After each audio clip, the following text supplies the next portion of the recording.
Stop snails and slugs organically. Hi YouTube, I was looking for an organic way to stop snails from eating my container plants. And through my searches I found out that snails don't like copper because they somehow get electrocuted when they begin to crawl over the surface of the copper. I also thought if I could buy a copper sheet that I could cut the copper sheet into strips and make it go a little longer. Unfortunately, copper sheets to me are very expensive and I really don't know how long they last. I just know that copper oxidizes over time.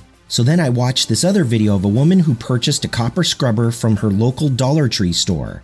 She unraveled it, cut it in half, and tied it around her planter pot. If you look at the scrubber closely, you'll see that at a micro level that not only is it copper, but it's a little bit jagged. I don't believe everything I see on YouTube, but for some reason I thought that this thing might work. So before I would be trusting something like this to protect my plants, I'd have to do an experiment. So I purchased a 4-pack for $1 at my local Dollar Tree, unraveled it, cut it in half, and wrapped it around some PVC pipe.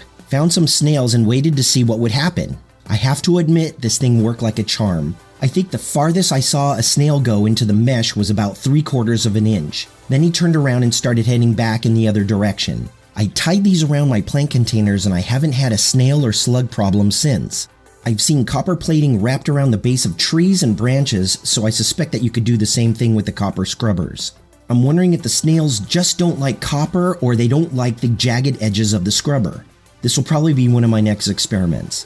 Anyway, I say try it yourself. It's really an inexpensive and organic way of stopping snails and slugs from eating your plants. I'll have some more gardening tips for you soon, so I'll see you next time.